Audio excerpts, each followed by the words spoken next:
And then at the same time, have a community meeting, right? The chief in front of the community, have a, I don't know, city hall community meeting and get up in front of everybody and say, you know what? I apologize for my actions. But we don't do that. We don't do that at all, especially when you come from a small town, small city, less than 15 officers, less than 30, less than 50, less than 100. We don't do that. So we are the biggest hypocrites. That's Marlon Marrache, a retired law enforcement professional with the Los Angeles Police Department who has more than 25 years of experience, including more than a decade in internal affairs. This is the Silver Linings Handbook podcast. I'm Jason Blair.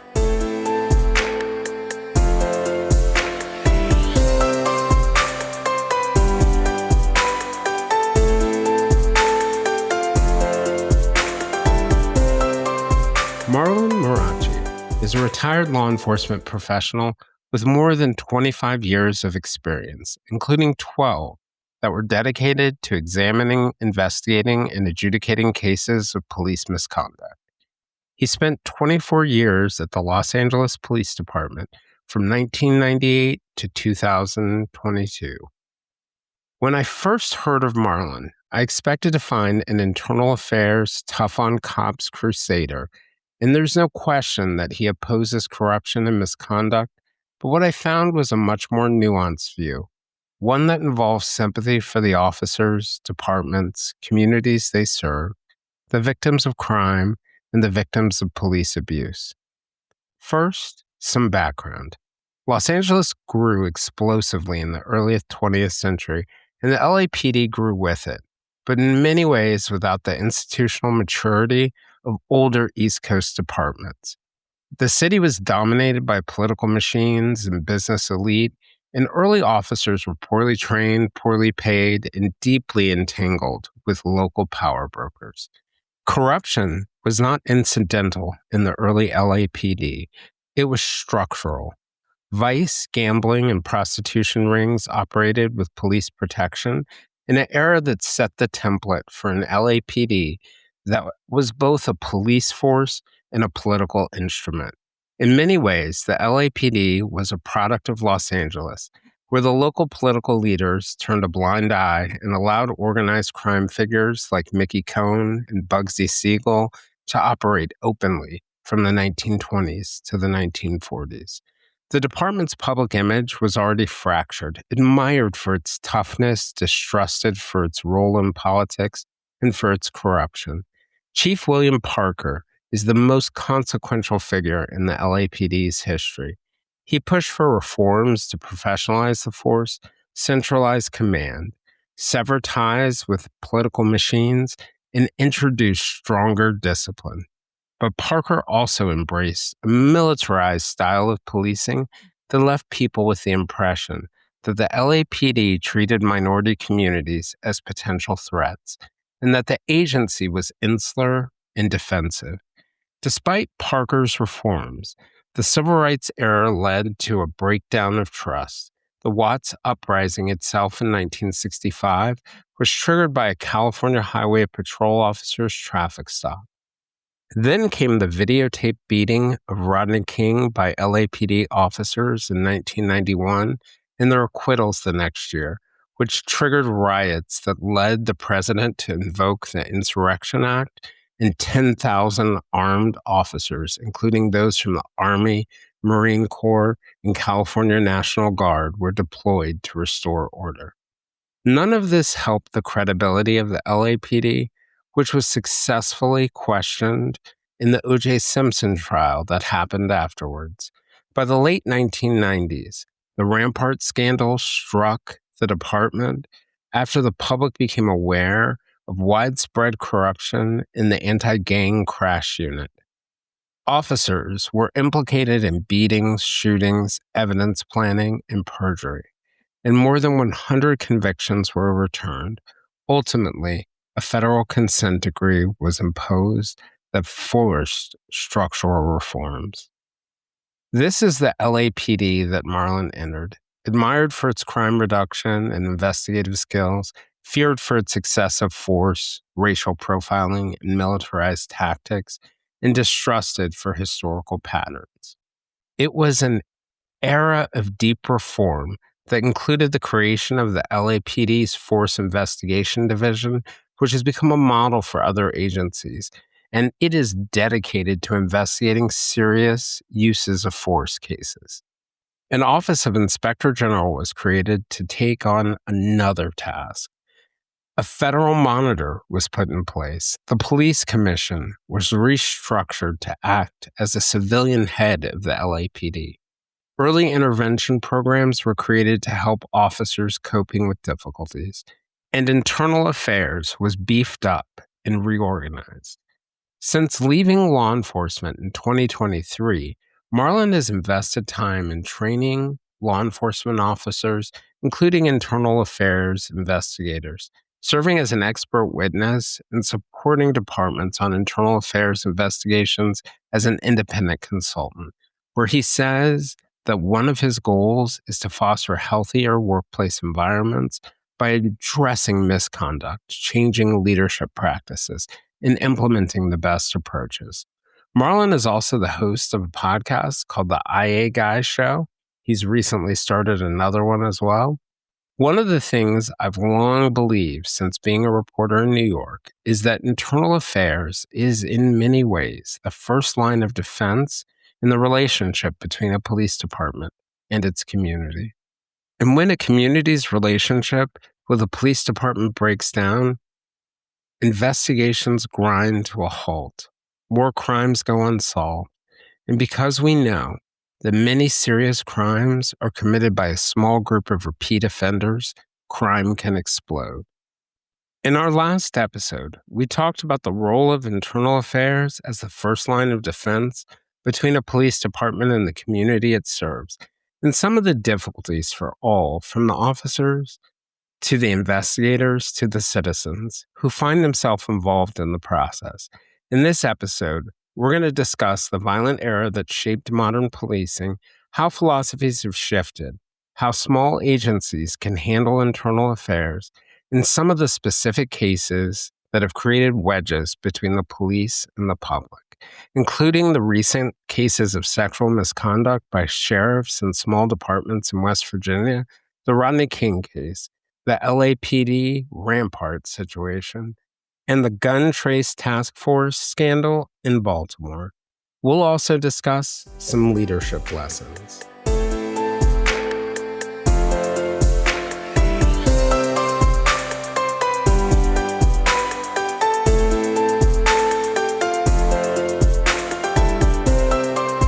Well, I like that point, by the way, that you're making about that time, because I think everything is sort of a reaction to, Yeah. all these things are reactions to other things. But, in the early 90s, we had the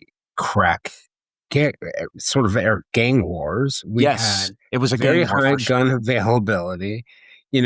I think there were really weak community programs to support people in the program.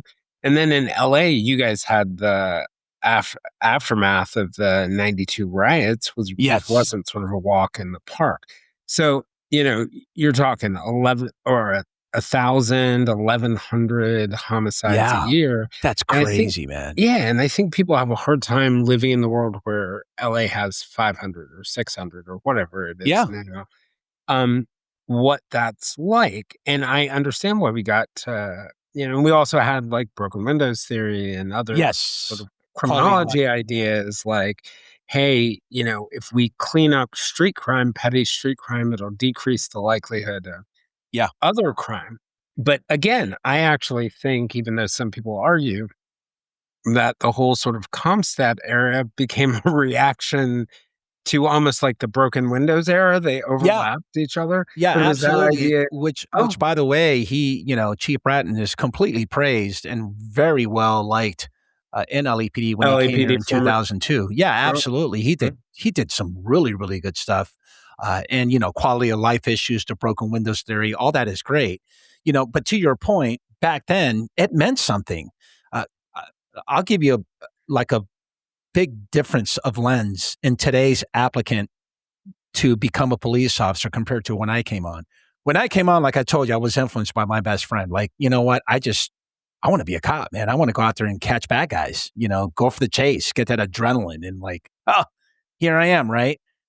I never thought of the consequences of the suspect when we arrest him. I never thought about that because back then, hey man, you had like, I don't know, less than an ounce of weed, you're going to jail. Like that's like a felony, And so our job was to get these felonies. Like everything was really a felony. And guess what? When we go and book you and we get that subpoena for the preliminary hearing, for the PCD, right? Probable cause determination. And then we go to the prelim, we're there. We're like, yeah, we want this bad person out, pretty much hold them accountable for the crimes that they committed. But today's applicant, they're probably a little smarter because they're thinking to themselves, hold on a second. Am I going to risk my life for what, 80 grand, 100 grand, whatever that is, to do what? I mean, what's the incentive and what do I get out of this? If I'm out in the streets risking my life, right, and I catch that burglar or that robber and I go and book them, well, they're going to be released even before I get back to the station to write the report. So why would I do that? Yeah. Yep. And I think that you saw that kind of reaction to things like, some of the, and I understand there are problems with bail in general, but some of the bail reform laws. Oh, yeah. And some of the, I think post George Floyd, which obviously was a very serious piece of misconduct, but I think some of the reaction to it, made a lot of officers feel as if they didn't have the backing. The backing, of course. Prop 47 here in California, misdemeanor crimes. People hear those phrases like police officers don't have the backing of the department. And they're like, they sort of like roll their eyes at it. But I think you have to think about, going back to what you were saying in the beginning, what not having the backing of the department means. It means if something goes wrong and it doesn't even have to be a police shooting. It could be any use of force, or it could be other things. It could be an accusation of stealing money or whatever piece it is. If you don't have the backing, like, you might be the one going to jail or losing your livelihood. So, you know what? Maybe I could drive 70 miles an hour to get there, but maybe I'm going to drive 40 and let the other guys get there first. Yeah. Right? And I know people listen to something like that and think it's callous, but it's the reality. Like, if I feel like odds are I could end up in some kind of trouble, I'm not going to rush as hard to be the first person there. Absolutely. And that's a problem. Spot on. Yeah. And the other thing too is one of the main reasons why I started the podcast is because we are very good with the public as it relates to transparency. I'm tired of hearing that buzzword, transparency and accountability. And when I say buzzword, meaning that, we throw it out there a lot for a lot of different reasons. And I think, this is just me, I really do think, I believe that we're good with the public. We are. We've, have done a lot of good things to let the public know about critical incidents, right? I know that there's, assembly bills and laws here in California, no any different than New York and the majority of the states, where, hey, if there's a critical incident, we want to let the public know. We'll show you body-worn video. We'll give you like a briefing, a good summary about what transpired. I think that all that's great. I think the public should definitely know about all these critical type of incidents, officer-involved shootings, in custody deaths, excessive force, et cetera, et cetera. But what we're not good at, Jason, is we're not transparent amongst ourselves whatsoever. None. Zero. We're not. We're not. And the shittiest part about it is that the media, journalists, New York Times, LA Times, they don't pay attention to it because it's not sexy. It's not sensationalized enough. And what I mean by that is, if I get accused of stealing money, right? Like you said, that's a perfect example. And I sensationalize it. New York Times, all the major media outlets put out a little piece, an article. Well, if I get cleared and I'm exonerated from my actions, and I call you, Jason, hey, you know what? Remember when you wrote that piece about a year and a half ago? Guess what, man? I'm cleared. Yeah, could you So write another piece, put can it you in the write another same piece? prominence? Exactly. So where do you go and get validation or even get your good name name back. cleared? Edmund, who was it? I forget which senator it was. Where do I go to get my good name back? Yeah, exactly. And so that's why another reason, I suppose several reasons why I created the Internal Affairs State Police podcast, which we celebrated 2 years last December. And here we are at 1.7 million views. People would have thought that I was crazy for doing it. I've had some naysayers and haters, very skeptics about, dude, who's going to want to come in and talk about IA? There's nobody that's going to come in and talk about who wants to air out their dirty laundry. Well, 260 guests have stopped by thus far. And believe it or not, Jason, the main theme amongst all the guests has been, you know what, Marlon? The punishment is not the penalty. The punishment is the process. It's what the department put me through. Yeah. I had to make a split-second decision to save the life of this person who I didn't even know and to save my life and my partner's life. And the department dragged me through the mud. They put my name out there for the media, my family, and the whole nine. And guess what? I'm exonerated. It got sent to the DA's office for criminal filings for murder, manslaughter, whatever. And I got clear for that. And now the department went after me up because of my tactics. Everything that led up to the point where I engaged in deadly force. And you know what? Now it's a completely different world. I am looked at as if I'm this villain, right? I'm not the hero. I was a hero that night, but I've been the villain ever since. And so that's where the hypocrisy, and I always say this, runs so high in law enforcement, super high, probably higher than any other profession. Because one day we say that, hey, thank you for doing what you did. You're the officer of the year. I'm going to give you the Medal of Valor. But hold on a second. I just got noticed that you have an IA. And so now, guess what? I can't talk to you anymore. Right. I got to put you in the island all by yourself. You're going to walk through that alley, that dark alley, all by yourself. And guess what? I am ordering you. You can't speak to anyone about this. And so good luck with your IA investigation. You brought this up and I wanted to ask you about it. Yeah. Or maybe I brought it up, but we were talking about it briefly. Rampart. So the Rampart Division, yes. This is the scandal that began with the crash unit. It was, yes. I think, Officer Rafael Perez. He was arrested. I think he was stealing cocaine from an evidence locker. Yes. Or something along those lines. So he cooperates with investigators. There's something like 70 officers arrested for misconduct. It included like beating, shooting. You watched my little clip. I like it. All those different things. No, I got this one burned in my head. Okay, good. But I did see your clip. I'll send you a clip. There was like drug theft, all sorts of other things like that. Some accusations of framing suspects. They had about 100 or so convictions overturned. There were like 140 civil lawsuits, $125 million in settlements. Yes. What's the real story?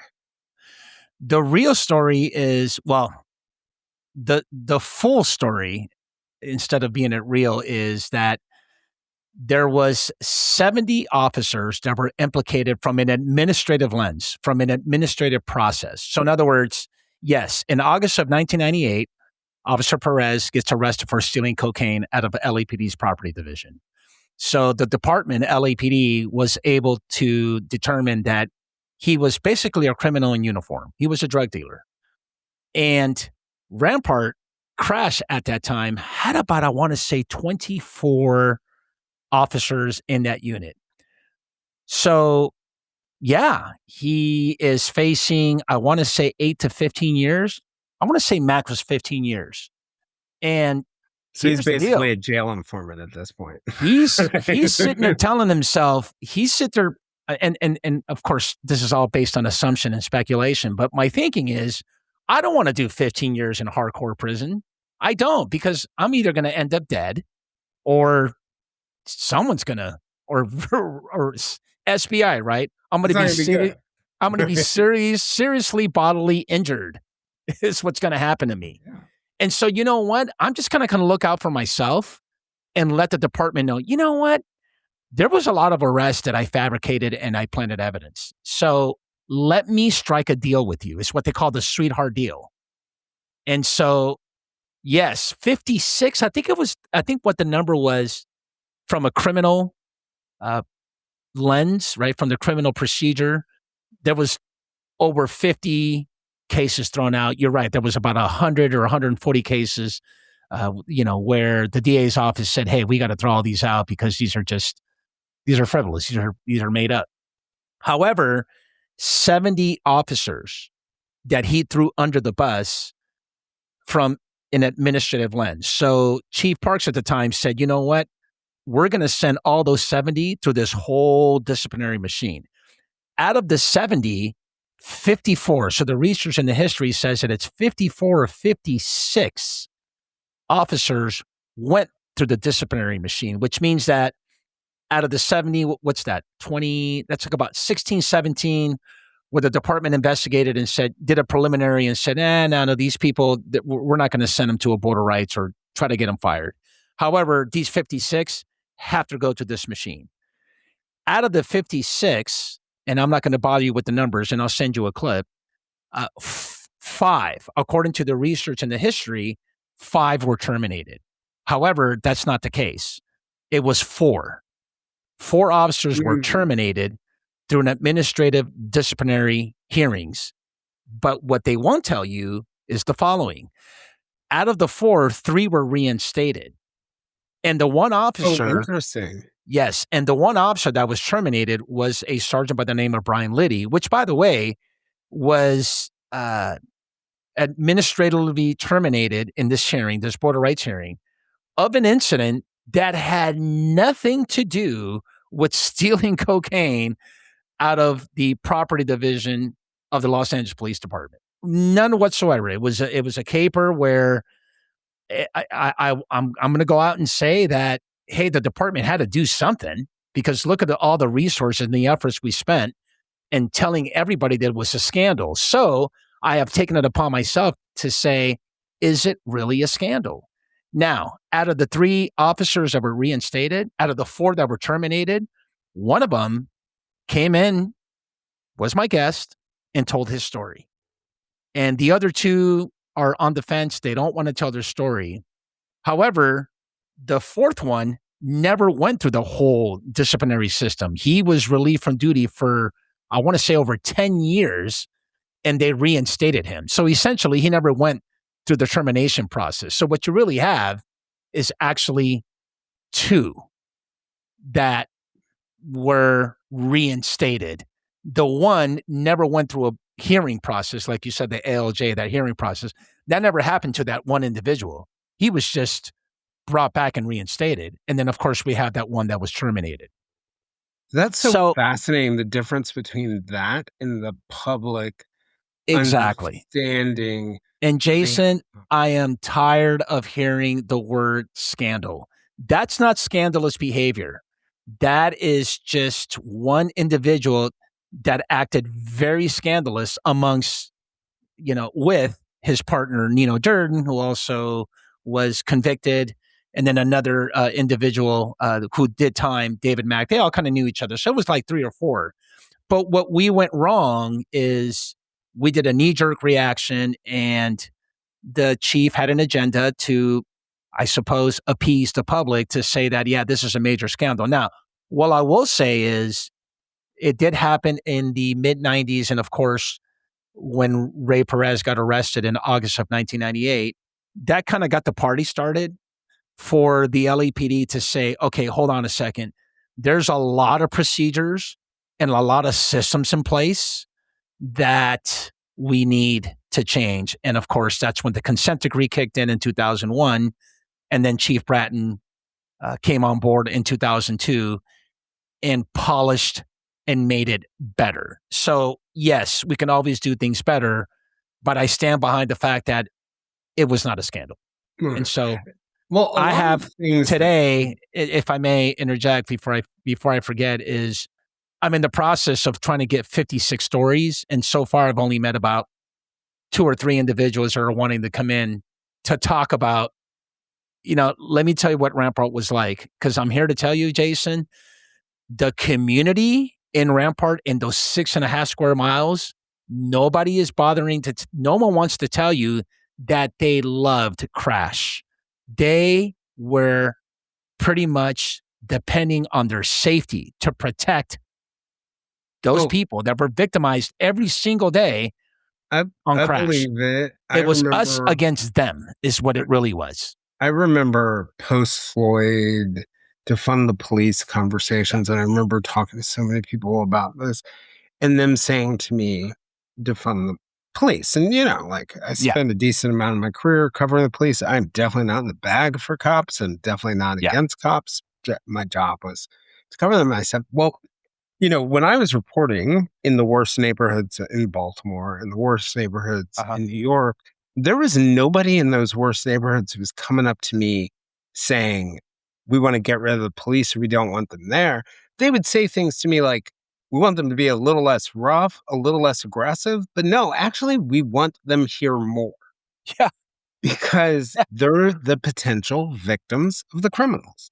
And so when you talk to the potential victims of the criminals, they're very unlikely to say something to you like defund the police. They're more likely to say, give the police more money so they can be here more frequently.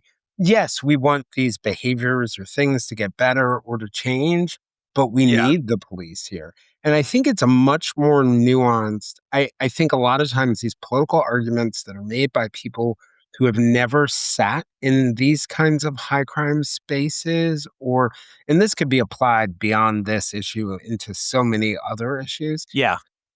I think it's such a sort of flat and unnuanced argument about things.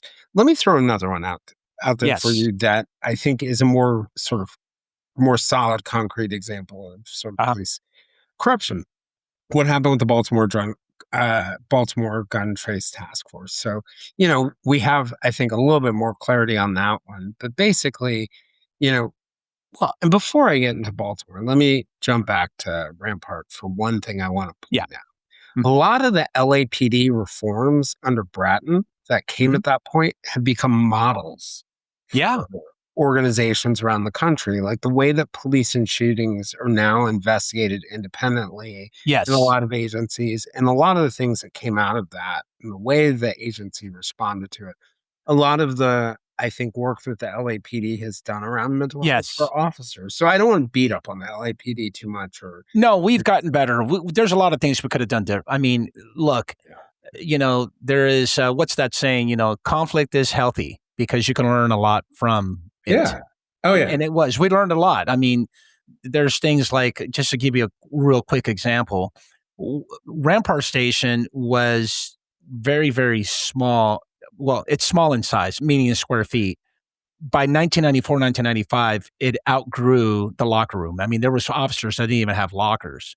And so Crash was operating about 3rd and Union. I want to say it was less than a half a mile or maybe a quarter of a mile.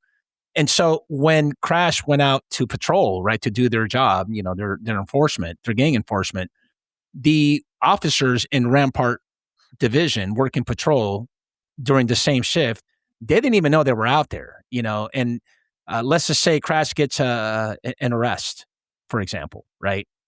They would drive all the way to downtown to book them and go through the booking procedures. And they would call their sergeant getting the booking approval. Hey, this is what we got. Okay, cool. Just put my name in serial and we're good to go. Just little nuances of things like that have changed where there's more checks and balances. Yeah. Right. That's and you know what? Anybody can use better systems. I'm all for improvement. It's not a bad thing because I think, a lot of good things can come out of all of this. Really exactly. Bad and I'm not too familiar with Baltimore, so you're going to have to educate me on that. Yeah, well, I was going to throw out this story for a particular reason. So it's basically, in 2007, Baltimore created a group called the Gun Trace Task Force. And basically what they were doing, what the impetus was we see all these guns from our ballistics that are popping up in shootings and they're popping up on murders. So let's go hunt these. Let's go hunt these guns and the owners of them because if they're showing up this much. So that was the original impetus. Now, their portfolio grew, but basically between 2015 and 2007, they were accused of a series of armed robberies, stealing cash and drugs and valuables, all sorts of stuff like that, false police reports, overtime fraud, the whole work. Okay. And to tell you how well it was known what they were doing, I remember listening to Evan Bates, who's the Baltimore state's attorney. He's the Uh-huh. prosecutor now. And he was like the ringleader, Wayne Jenkins. He would go to the police folks and be like, well, not the police folks. He would go to Wayne directly, the sergeant. He'd be like, Wayne, you got to cut this stuff out. Like, we all know about it. Like, we can't Yeah. solidly put it in a complaint. We know about it. But the short version of this story, it begins to loop in several other cops. A bunch of them are charged. The FBI's public corruption group got involved. They did wiretaps. They've got videos. I think 8 were charged, Okay. 6 pled guilty. 2 were convicted at trial. But there's something about this story that really sticks out to me. You know, whether these guys were good guys or bad guys, I think in paying close attention to the story, you could tell that at least several of these guys, probably, I would say most of them, maybe most of them, 90% of them, would have probably never committed a crime if Wayne Jenkins wasn't there, the sergeant. He really pushed them into it. He Oh, really, not pushed them, but like, yeah. he normalized it. He made it okay. He did all these other things. Yeah. And I always think of this story as the danger of a bad apple, that Yeah. really Baltimore's failure was not dealing with Wayne Jenkins when they Yeah. could have dealt with Wayne Jenkins, and he spread like a cancer. Yeah. And I think of that as a moment where like internal affairs can be really important, that if you target the one bad apple, all the other apples are not going to go as bad. 100%. I'm a true believer, of course, you're talking to the IA guy. We need to police our own. We have to have checks and balances, and we have to have accountability. 100%. Well, I will um, think otherwise is when you start having these small to medium sized agencies, agencies that are less than 200. I mean, I want to say there's a couple of thousand agencies that have like less than 20 throughout the Yeah, nation. handful. I think that's. I think there's like a handful, that have like less than 10 or something like that. Yeah. When you start talking about small to medium sized agencies, lately I've been preaching outsourcing, having another entity conduct the IA, especially if Because we if we start have talking 10 about corruption. officers, 15 Yeah. officers, 20. So if we take this Baltimore, gun task force as an example, Trace gun task force as a perfect example, if you were to know or have knowledge, or someone tips off the chief of an agency of, I don't know, maybe less than 100 or maybe even 50, let's just go there, and they're saying that, hey, 2 of your 3 year officers are doing this kind of stuff. What I would do as a chief is I probably would call my neighboring agencies or even the state to do me a solid, and we need to start working up these guys undercover, right? I couldn't do it myself. In other words, its own agency couldn't investigate. Yeah, in the same way that if sort of like in a larger agency, if IA lacks Yeah, independence or is culturally marginalized, it has a hard time investigating. If you're yeah, one of 10 officers or 15 officers, even 30 or 40 officers, yeah, and you're the one guy who has to investigate the other guys like that. yeah, I mean, you want to talk about being marginalized and having yeah. a You hard time definitely being independent. 100%. Well, So because, if I'm the part-time internal affairs guy, whatever yeah, I'm doing for the other part of my job, where I need a partner and I need backup and I'm going to yeah, walk down the alley and I need you to have my back, yeah, like, yeah. it's kind of dicey. Yeah, exactly. No, absolutely. So Yeah. And I think, I mean, law enforcement, just like any other workplace, it can be really easy to turn a blind eye to the colleague who's doing the wacky thing, um, or or I whatever agree. whatever it is. But I oh, you're I was going saying? to say we have a lot of work to do. Yeah. I just gave you the numbers. There's an agency out there where they're cutting corners. It's really that brutal and unfortunate for me to say.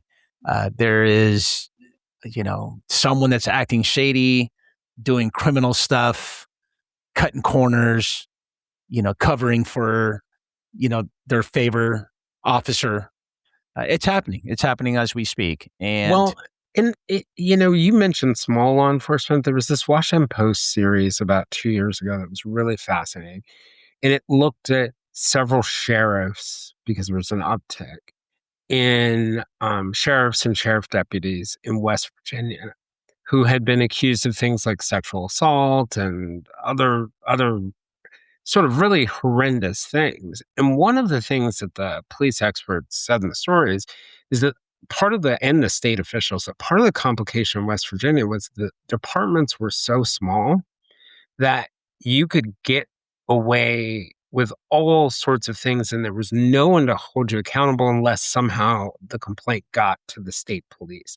So the local population felt like there was no one to complain to, right? They don't all know that that's an option or the FBI is an option. And that idea that you have about outsourcing in situations like that, it would allow you to have sort of like an independent forum. Let's say I'm the county commissioners and I don't know, pick what county, West Virginia.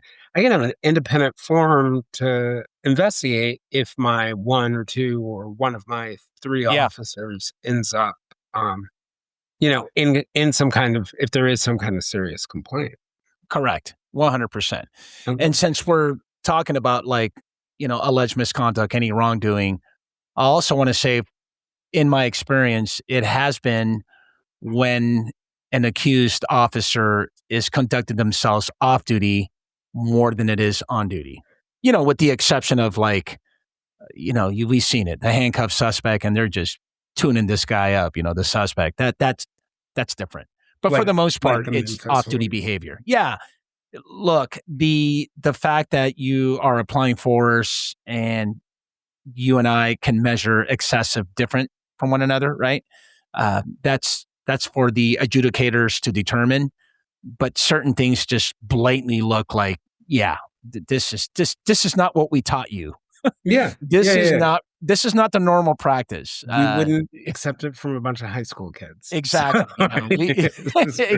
Exactly. So, you guys are just dogpiling this, arrestee, and he just got done getting booked for, I don't know, forgery or something so simple. Right. And here we are just tuning this guy up. So, there's certain things that can happen on duty that will be sensationalized and, and it's magnified and multiplied by hundreds because of your actions. But for the most part, when we start talking about wrongdoing, it normally has a lot to do with your off-duty job. Your off-duty behavior. Exactly. Domestic incidents, bar fights, DUIs, just all that stuff. That's the stuff that's going to get you pretty much fired. Right. And we do, despite all the problems that do exist. And I think law enforcement is like any other workplace in terms of you're going to have problems. People are going to have issues. I think the thing that scares people is that we entrust the police to have the ability to detain us and to use force against us.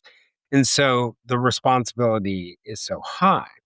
And then that then creates another pressure, which is that integrity in a police department becomes so important. So all of a sudden, things that in a regular employer in your outside life are not going to cause anyone to blink an eye other than think you might be a weirdo, are going to put your job at risk. And it creates this sort of like cycle of this pressure cooker cycle, I think, for a lot of people. And so when I talk to some sort of street cops who have left, some of it is that pressure cooker piece of it that really sort of pushes them out. And I also think you have this like bad negative effect that some of the ways that internal discipline is handled is going to ultimately push out some of your good cops while your bad cops hang around. Oh yeah. Yeah.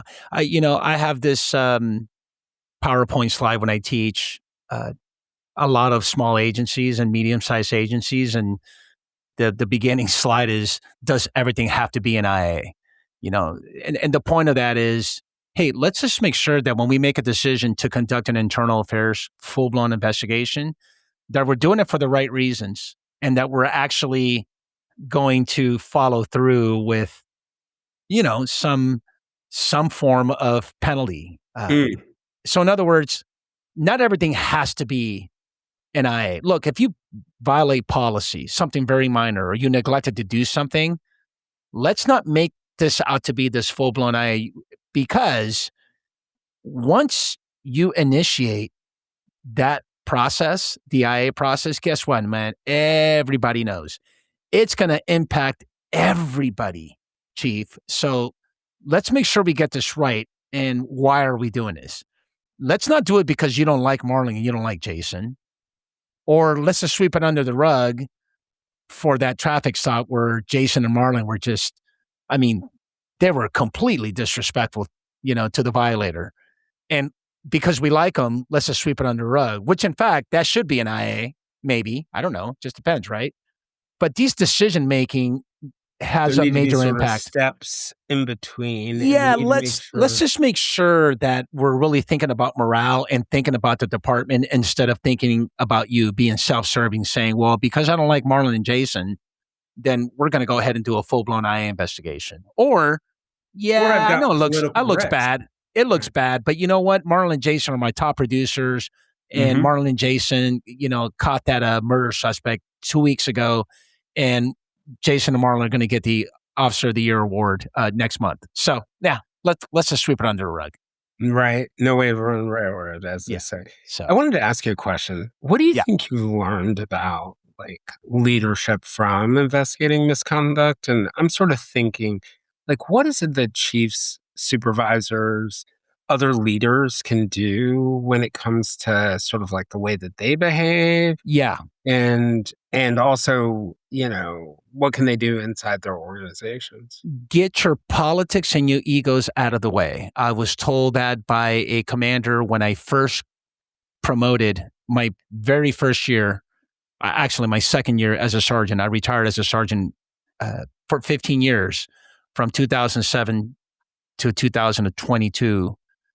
When I retired in July of 2022, I was a sergeant, and I had a mentor, shout out to Commander Kyle Jackson, who pretty much taught me, Marlon, whatever you do in this job, it's never about you, and get your politics and the egos out of the way. And so what I would say is when I got to internal affairs, it's a great job. Why? Because you get to know everything. You get to know all these different incidents, how to analyze and examine a use of force, how to analyze and examine a simple traffic stop, and you're conflicted with the emotions and the personalities and the characters of your officers. And so what I learned is don't make it about yourself. Unfortunately, it does become about you.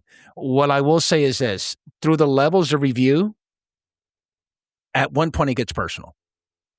Right. And somewhere in those many levels, someone just doesn't like you. Yeah. So it becomes about them not liking you, and it doesn't become about the process. Yeah. And so for me, that's what I've learned the most about being in this world of internal affairs. It's you know what? Why don't we kind of take our time and just be patient, and let's make sure that we turn every single stone, right, when we're investigating this officer.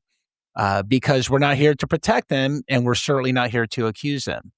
And I think I hear you saying also that, part of it too is let's push our personal biases 100% out of it in the process. Whether politics and egos will always get you. Right. You know what? It's going to cost you, meaning the chief or a captain or a command staff officer, it's going to cost you a promotion. Hey, look, if you're trying to make chief, I'll give you a perfect example. Let's go with Baltimore. I don't know, the state of Maryland. There's a lot of agencies where there's small to medium-sized agencies, and you're this captain who aspires to become a chief. And so, you have this IA, and you're thinking to yourself, well, man, if I nail this guy to the wall, that's going to make me look good. Right. And I'm going to get that chief spot because guess what? I'm all about integrity. No, what you're all about is yourself, because that investigation completely exonerated that officer. Yeah. But you And just it's like, decided to take it personal because you thought that, hey, it would help you. this feather in the cap is going to get me that next job. What I'm saying is that if it's going to cost you a promotion or, some bitchin' assignment, FBI task force or, SWAT leader, whatever that is, oh, well, man, Yeah. And I do think right by the officer, do right by the part, process. part of the challenge, I think, is if you don't do that, you create a different problem that we haven't sort of touched on, which is that the cops themselves don't trust IA. And then, Yeah. that, it creates the same problem that you have in the community when the community don't trust the cops. Like Yep. nobody else is working to solve the problem. One more thing I wanted to ask you about, you had mentioned Rampart, kind of like Yes. blown into something that it really wasn't. But at the same time, regardless of whether it's accurately covered or it's continuously covered or it's made a scandal or politicians use it in X way, it really does undermine trust. And I'm curious what you think departments can do to rebuild trust with communities after those situations. And I don't mean like just by changing the rules on the books or putting in a Yeah. new policy, but like through Right. their actual behaviors. I would say media plays a big role. Social media now plays a huge role. I think that if you're the local newspaper and you're that awesome, well-known, popular journalist, you know what? Take the time to write that article about how that officer was exonerated. I think that's how you create trust, because all the public is going to know is that you were a dirty cop. Right. So that breaks trust. So how do you bridge those gaps? Communication, transparency, accountability. But I'm going to flip the coin. You know what also creates trust is when there's an officer who does a traffic stop and tells that person numerous times to put their hands behind their head, and next the fight is on. You and I can agree every use of force is not textbook and it doesn't look good. I got that part. But they're handcuffed and you just start beating this person up, repeatedly start punching them. Okay? It's all on body-worn video. Chief sees it and says, you're probably looking at criminal filings. Or the city manager or council is saying, you got to get rid of this guy. And you as a chief are going to say, you know what, I agree with you. But here's the problem. That officer resigns in lieu of. This happens all the time. I'm always scrubbing YouTube and seeing this scenario where the officer says, you know what, I'm just going to bail. I'm going to wipe my hands clean and just take off. Take no accountability. I'm going to resign in lieu of or retire because I have enough years to get my pension. And so what ends up happening is you lose trust because that person's gone. You'll never hear from them again. And then the chief buys into it and says, you know what? Hey, I tell you what, why don't you go ahead and leave, resign, and if you want to look for a job at another agency, we're going to, we got your back. We're going to kind of tell them that, reference. Yeah, you'll get a good reference from us, but you just need to leave because I have too much heat coming my way. All that I explained to you is where we break trust. The way I see it is, you know what? You have to deal with your consequences, man. And I'm tired about accountability. We preach accountability so much, Jason, to the point where it's emitting like alcohol out of your mouth. Like, oh my God, accountability.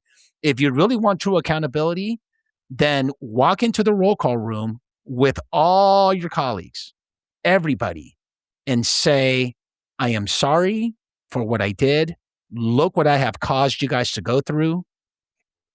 And I'm going to stick around and wait and see if the criminal filings are going to be, filed on, if I'm going to be facing criminal charges. And if they reject those criminal charges, and if I have to go through this administrative procedure with IA and whatever suspension or even termination, I'm going to stick around and wait until this is all over. That's what you should do. And then at the same time, have a community meeting, right? The chief, in front of the community, have a, I don't know, city hall community meeting and get up in front of everybody and say, you know what? I apologize for my actions. But we don't do that. We don't do that at all, especially when you come from a small town, small city, less than 15 officers, less than 30, less than 50, less than 100. We don't do that. So we are the biggest hypocrites. And I think part of what you're saying about all of these groups, whether it's the public, the officers, the investigators, the leaders, is just own it and do the right Own thing. it. Exactly. But we don't, Jason. We don't at all. Till this very day, and I'm probably going to go to my grave, and we still won't. We don't. Have We more don't, and hope, we my should. friend. Have more hope. Have more hope.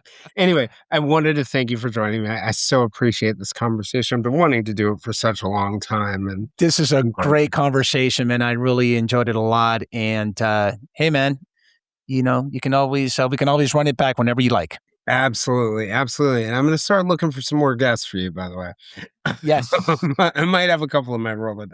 Please, So, right. if that Baltimore scandal, which by the way, that's actually a scandal. That is actually a scandal. Yes. Right.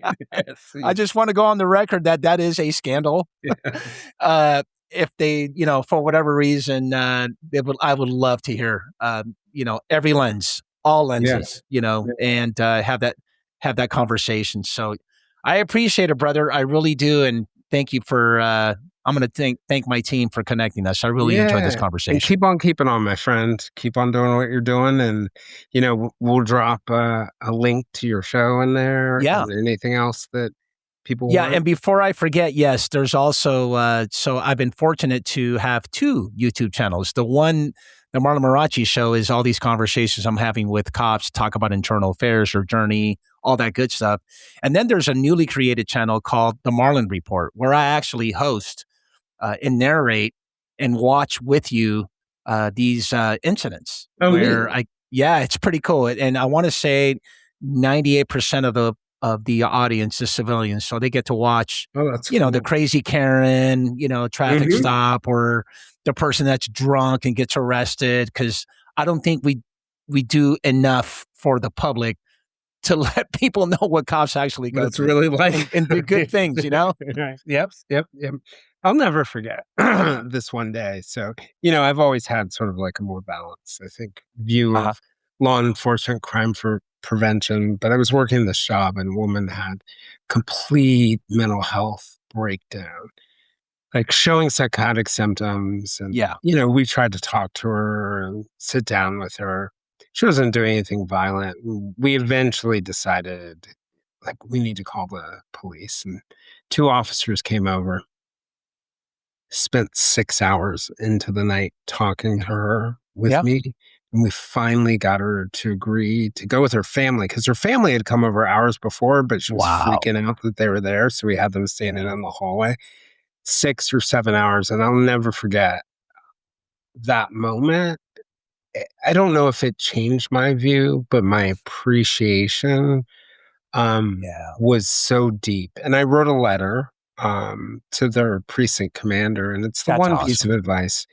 If you guys have complaints about police officers because they did something wrong, do it. But if they do something good, like, send in that note too, because I think it's beyond only fair, but Yeah. you know, our feedback should be accurate, right? Yeah, we're missing that. I'm glad that you brought that up. It's super important. I was a PIO for 2 years in LAPD, Public and I always information told officer. myself that for every one controversial bad incident, of course, there have to be shootings, police shootings, we should be doing 2 heroic, really good incidents like the one you just described to tell the public. But we don't, because we just, you know, we love sensationalism when it's controversial. Thanks for joining us for this conversation. If you'd like to join us for more discussions with me and other listeners, we can be found on most social media platforms, including a listener-run Facebook group called the Silver Linings Fireside Chat. For deeper conversations with our guests and live conversations with other listeners, you can join us on our Patreon at www.patreon.com/LADP the Silver Linings Handbook. I'm Jason Blair, and this is the Silver Linings Handbook podcast. We'll see you guys all again soon.